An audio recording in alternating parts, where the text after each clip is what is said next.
Welcome back for another video. Gameweek 22 round the corner, so let's catch up with how the team's getting on, transfer plans and thoughts this week. Lots of moving parts right now with the doubles and blanks, and also Salah and Haaland used to juggle. Let's start with a quick look back at how last game week went. A pretty poor week with a score of 52 with a -4, which was a red arrow. I know I wasn't alone having one of those weeks where a lot went wrong. Ederson off injured a few minutes into the game, captain Saka blank, as did Solanke, Alvarez, Watkins and Bowen. I've seen some huge scores as well though. It was quite a swingy game week. Well played if you had a good week.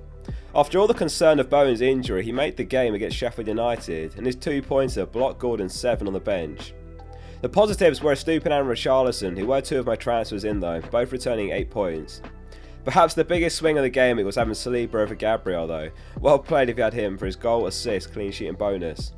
After review, Gabriel's been given the second goal versus Palace, which means it was a Saka assist, but FPL's rules state that the points are locked in the day of the game, so unfortunately no retrospective points given. Deja vu though, captain in March last season he scored, and then it was removed, and then it was given but it was too late by that point. Anyway, despite a bad week, the team's in great shape overall, so let's have a look at the team for Gameweek 22. Ederson made the bench for Man City's win over Spurs in the FA Cup and expected to start versus Burnley for their game on Wednesday.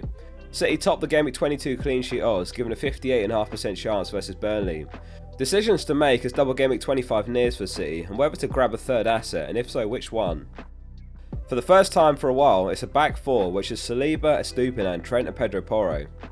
The good news if you've got Trent is that he has been spotted in training along with Robertson. He should be in line for a start versus Chelsea.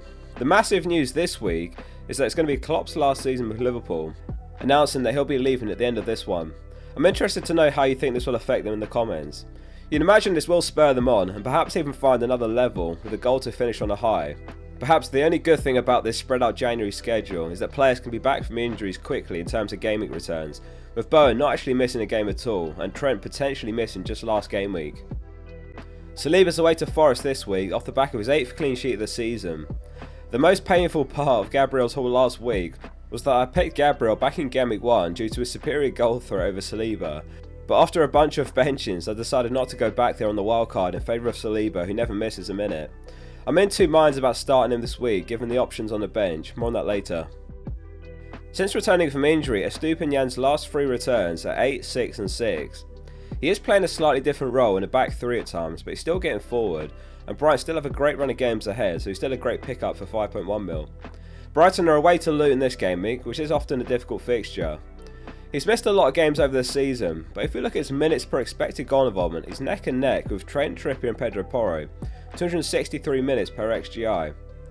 Use the link in the description to check out all the data tables I use in the videos. They're all available in the Scout Members area if you search fplfocal. So Pedro Porro completes the back 4 with a home fixture to Brentford this week.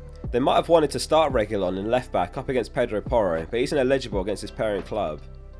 Maddison's return from injury might mark the end of Porro's dominance taking corners and free kicks, but he's still an easy hold for his all-round attacking threat. In midfield it's Richarlison, Bowen and Saka.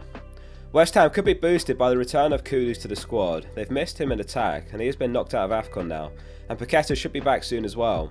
Only Salah and Son have got more points than him among midfielders, with 113 himself. A good bit of business by West Ham in its January window, picking up Calvin Phillips on loan from City. It's going to be interesting to see what impact he'll have. He never really got going at City. I won't be at all surprised if he does well on this loan, with the added motivation of securing a spot in England's Euro squad. Richarlison gets the captaincy this week. Maddison's return from injury should benefit him massively with the chance creation he brings to the team.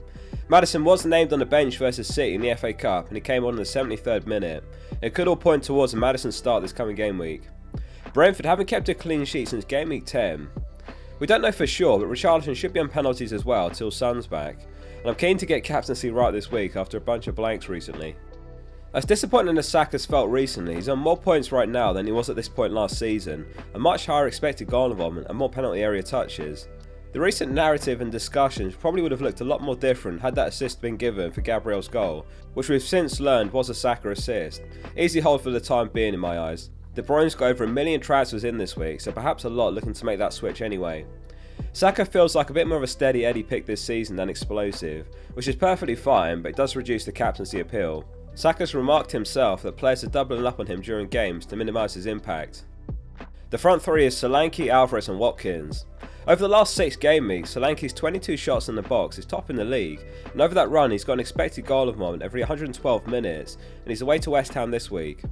The route back to Haaland's a big dilemma in itself. None of the front 3 here look like easy sells, and if Liverpool get the double game week 25, then I'm going to have to sell 2 of the front 3 to free up the fronts for both Salah and Haaland. Alvarez versus Richarlison feels very close for captaincy this week. Burnley home, the better fixture on paper. In the FA Cup, Alvarez was sacrificed in the 65th minute for De Bruyne. So the question is, does that equate to another start in Game Week 22, or is there an outside chance of De Bruyne starting ahead of him? It's impossible to predict Pep, obviously, but one thing that is in our control is whether to take a risk on Captain Alvarez or opt for someone like Richarlison, who at least knows a guaranteed starter and still a solid fixture himself. For now, it's Alvarez vice-captain, Richarlison captain. Watkins is home playing against Newcastle.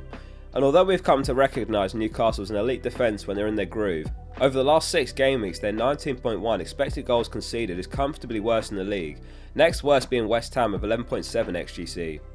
Watkins is in the same boat as Saka for me. He's not done much recently, no goals in his last 4, 2 assists over that run, but patience could be key, and with some great fixtures to come the points should follow. On the bench is Dubravka, Palmer, Gordon and Pinnock. It's almost bench boost territory this week, but Pinnock is the weak link here, and I'm going to hope for a better opportunity later in the season. A big decision this week is whether to start Saliba or Palmer. Let me know in the comments who you'd start. On the one hand, Saliba's got good clean sheet potential, and Palmer is playing at Anfield, which is about as hard as fixtures come, plus Liverpool's atmosphere is going to be absolutely bouncing in support of Klopp, and the players might find an extra gear. It kind of reminds me of when Ferguson announced it was his last season, and they went on to win the league. But Palmer's underlying numbers are undeniable, and he is on penalties, which as we saw only last game week is all it takes for a big return. That brings us to transfer plans this week. 7.2 mil in the bank, so there's the option to sell Gordon for De Bruyne and bench Saliba. That does block the path to Salah though if Liverpool end up with a double game week 25, and it also blocks a path to Haaland without a hit next week. Had Haaland been involved in the FA Cup, the plan was to sell Alvarez for Haaland and captain him this week, but given he wasn't even in the squad, I wonder what the realistic chances of him starting are. And therefore it's a move that looks like it could be fine to delay. So the plan this week is to roll and take 2 transfers into Game Week 23 to gear up for the double Game Week 25 and to get Haaland back into the team at last. I actually wouldn't mind too much if Liverpool's double Game Week doesn't fall in 25, as that opens up De Bruyne as an option, and they don't blank in Game Week 26 while Liverpool do. Though it seems there is a good chance of Liverpool doubling in 25 if they beat Norwich in the FA Cup, as they're going to want to get games rescheduled with more potential postponements to come for them. One thing I should reiterate is that although the Game Week 26 postponements have been announced, Chelsea and Spurs could still end up playing in Game Week 26 if Chelsea were to lose their FA Cup replay against Villa. This is because both teams would then be out of the FA Cup, so they could play in the midweek still. Likewise, double Game Week 25 hasn't been announced for Liverpool or Luton yet either, so stay flexible with your plans. Announcements should come within the next week to give fans adequate notice, so just stay apprised of what comes, and we'll discuss it here as always. If you enjoyed this video, make sure you're subscribing. There's more great FPL content to come this weekend and early next week before the deadline. See you soon for the next one.